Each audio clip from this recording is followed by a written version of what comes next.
In the early 1960s, Beatlemania was taking over the world. In 1966, Adam West and Batmania was a worldwide phenomenon. There was another mania that would soon come along that would want people to rip off their shirts, say their prayers, and take their vitamins. No, I'm not talking about Pasta Mania.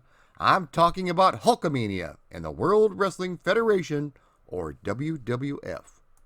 In today's episode, just in time for WrestleMania 35, we are talking about the very first WWF game, which is Micro League Wrestling, released in 1986. What was the outrageous demand made by Vince McMahon in regards to this game? Let's find out, brother, as we discuss the history of WWF Micro League Wrestling. The year is 1985. Subway Software's Arnie Katz and Bill Kunkel are coming up with ideas for game concepts. Having already been familiar with the WWF and seeing how insanely popular the sport was becoming, they thought it was a sure bet for a game. After successfully proposing the title to Micro League Sports, who at the time were known for their baseball simulations, they went to Titan Towers to pitch it to the WWF. According to Mr. Kunkel, Vince McMahon liked what he saw, but he had a couple of questions. He wanted to know if there was any way they could fix the game so Hulk Hogan would always win. Mr. Kunkel was taken aback by this, and gently informed Mr. McMahon that it wouldn't be very fun to play if Hulk Hogan always won. Mr. McMahon also wanted them to add a little bit of extra hair on top of Hulk Hogan's receding hairline. WWF Micro League Wrestling is a turn-based computer game that was initially released on the Commodore 64 and Atari ST. The first thing you notice about this game is definitely the graphics.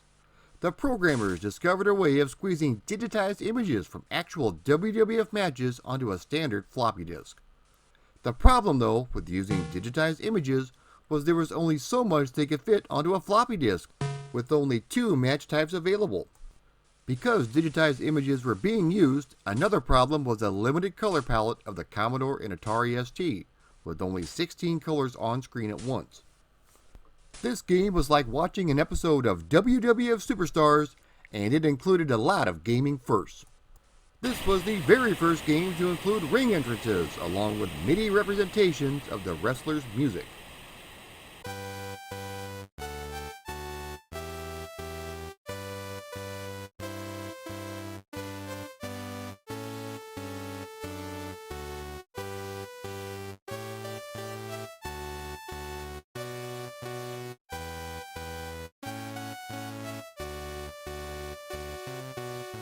This also featured interviews with Mean Gene Okerlund.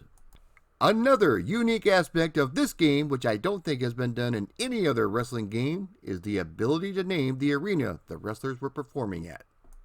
I always picked Wharton Fieldhouse because this is where I went to numerous WWF live events growing up.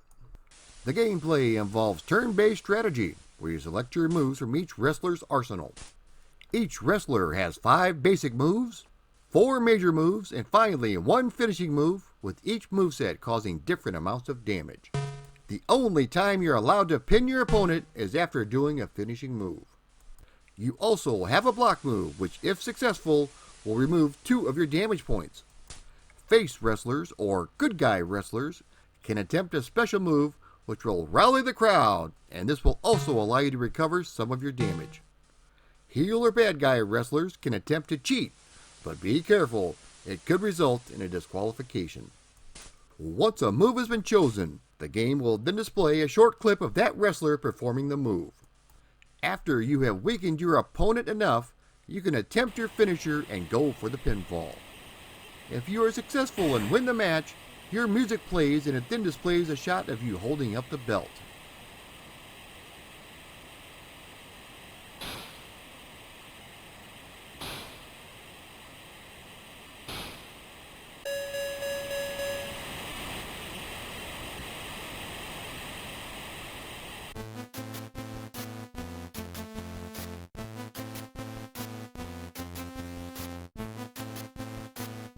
As I mentioned, there are only 2 match types available: Hulk Hogan versus Macho Man Randy Savage, and Hulk Hogan versus Mr. Wonderful Paul Orndorff. The weird thing is, Mr. Wonderful or the Macho Man had never held the world title at this time. The WWF had to film a shot of Orndorff and Savage each holding up the belt, and they used it specifically just for this game. The graphics and animation are very crude, but at the time they were groundbreaking. The Commodore was barely able to pull this off, with the 16-bit Atari ST being the better of the two versions. Everything still has a red hue to it, but the digitized images are much cleaner. You have to remember that this was long before the CD-ROM format came along, so space was very limited, which is why each move only shows between 2 to 4 frames of animation. Thanks to the wonderful SID chip, the Commodore 64 version comes on top in terms of audio. There were 2 expansion discs released for the Commodore, known as the WWF Superstar Series Volume 1. It featured Randy Savage versus the greatest Intercontinental Champion of all time, the Honky Tonk Man. On the other side of the disc was Hacksaw Jim Duggan versus the King, Harley Race. The second disc featured Hulk Hogan versus the $1 Million Man, Ted DiBiase. And on the flip side was Ravishing Rick Rude versus Jake the Snake Roberts.